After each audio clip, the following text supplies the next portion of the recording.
No ar, Manhã Melhor com Gui Moreira. Bom dia, começando agora o Manhã Melhor, o seu café da manhã na tela da Band São Paulo. Muito obrigado pela audiência. E eu recebo aqui o Dr. Michael Caminha, ele que veio falar de emagrecimento após os 40 anos. Não é isso, doutor? Muito bom dia. Bom dia, Gui. Obrigado pelo convite. É um prazer estar aqui na tela da Band para falar sobre esse tema que eu gosto bastante, que é o emagrecimento, principalmente em mulheres acima dos 40 anos, que é um grande desafio. Doutor, para começar, responde pra gente. É verdade que após a menopausa é mais fácil para engordar e mais difícil para emagrecer? Gui, é verdade. Esse é um tema que a gente recebe muito no consultório, é dúvida de muitas seguidoras nas redes sociais, e acontece que a mulher ela tem um potencial de, estando na menopausa, ganhar de 1 a 3 quilos sem mudar a rotina dela. Agora, é verdade que a menopausa altera o metabolismo? Sim, e esse é um principal motivo pelo qual a mulher ela ganha o peso nessa fase, né? Então o metabolismo dela começa a cair à medida que os hormônios começam a decrescer, e isso pode acontecer até 10 anos antes da real chegada da menopausa, e isso vai fazendo com que ela se sinta mais cansada, mais devagar, e consequentemente acabe ganhando mais peso. Agora, doutor, qual é o papel da reposição hormonal, nesse processo? A reposição hormonal é importante para mais de 300 funções no organismo da mulher. A gente é muito conhecido a questão dos calores, do cansaço, da queda de libido, mas também é envolvido problemas de saúde. Então a gente tem aumento do risco para doenças cardiovasculares, infarto, AVC, demência, Alzheimer e todas as doenças também envolvidas com o ganho de peso.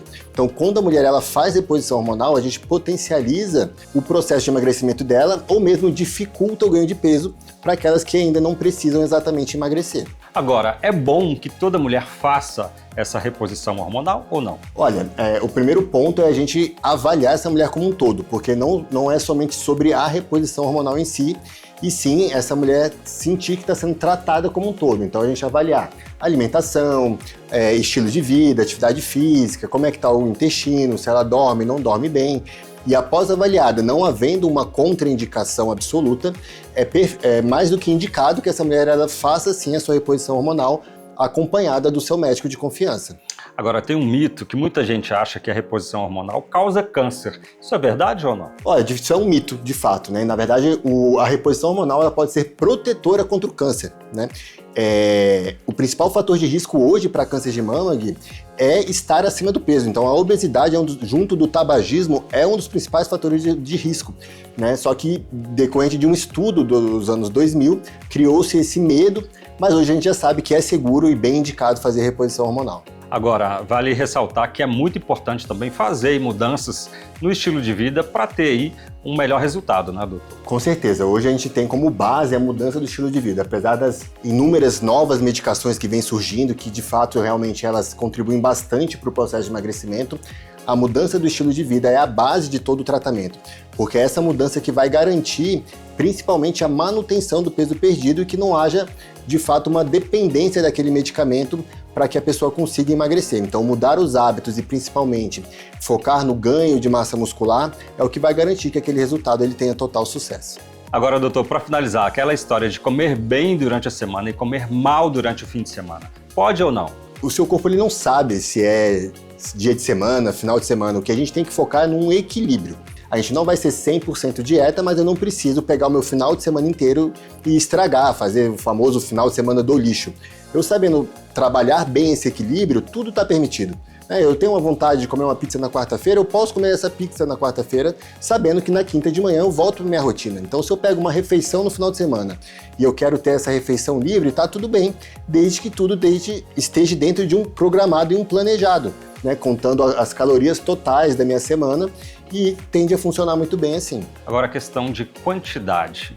É correto, a gente pode comer, mas também reduzir aí a quantidade, ou é melhor evitar de vez? Olha, se a gente souber trabalhar a quantidade, é permitido apenas diminuir, mas sabendo que existem alimentos que o ideal realmente é eliminar.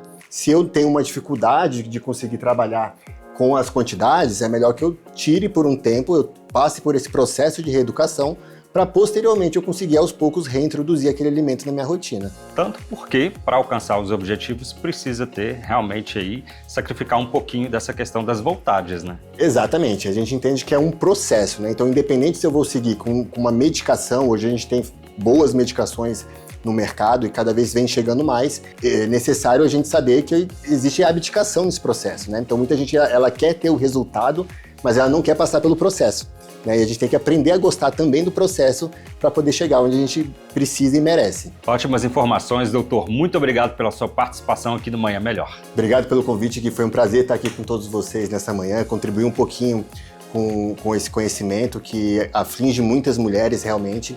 E para vocês que querem saber mais, é um assunto extremamente complexo, mas a gente sempre está buscando desmistificar realmente esse assunto. Então, através das redes sociais também tem o contato lá da clínica, onde vocês podem buscar sobre a consulta.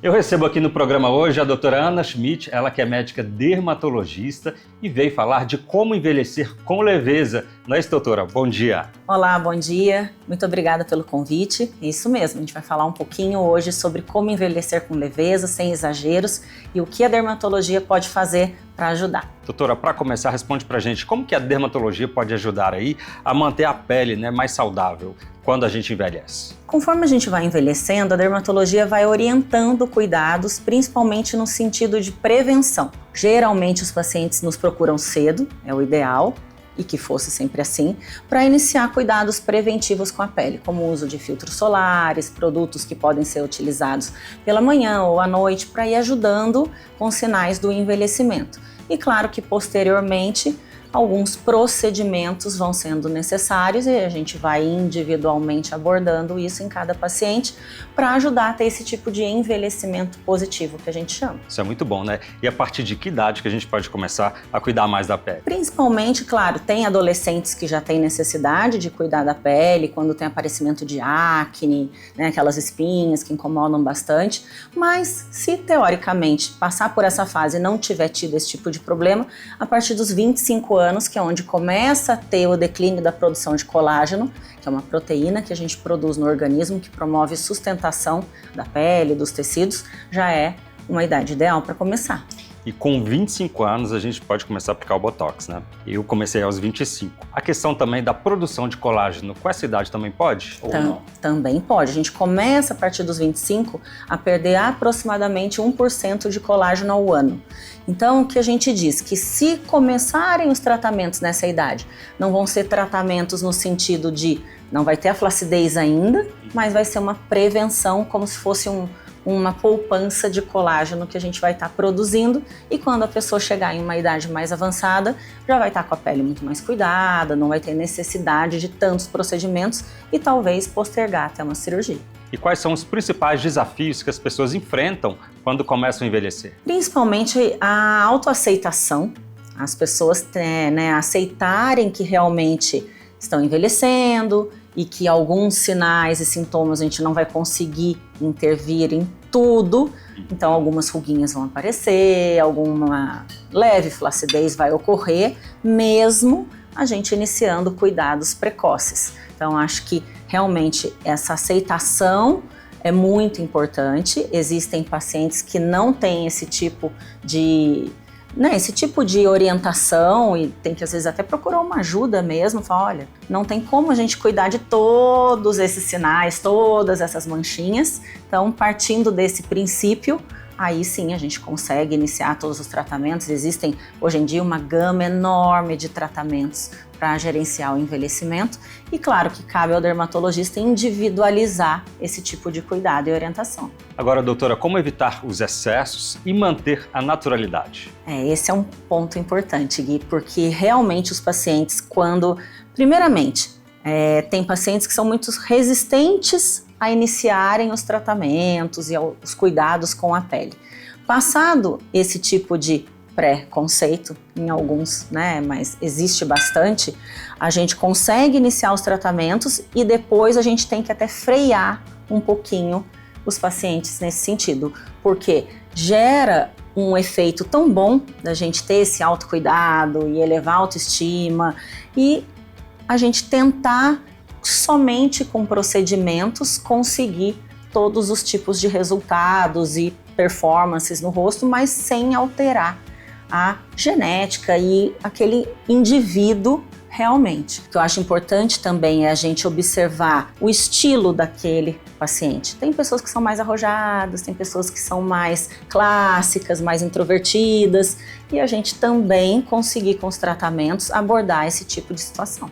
É sempre bom entender mais da dermatologia estética. Doutora Ana Schmidt, muito obrigado pela sua participação aqui no Manhã Melhor. Sou eu quem agradeço e estou à disposição sempre. Obrigada. E é isso, muito obrigado pela sua audiência. Eu volto semana que vem aqui na tela da Band com mais um Café do Manhã Melhor para você. Até lá!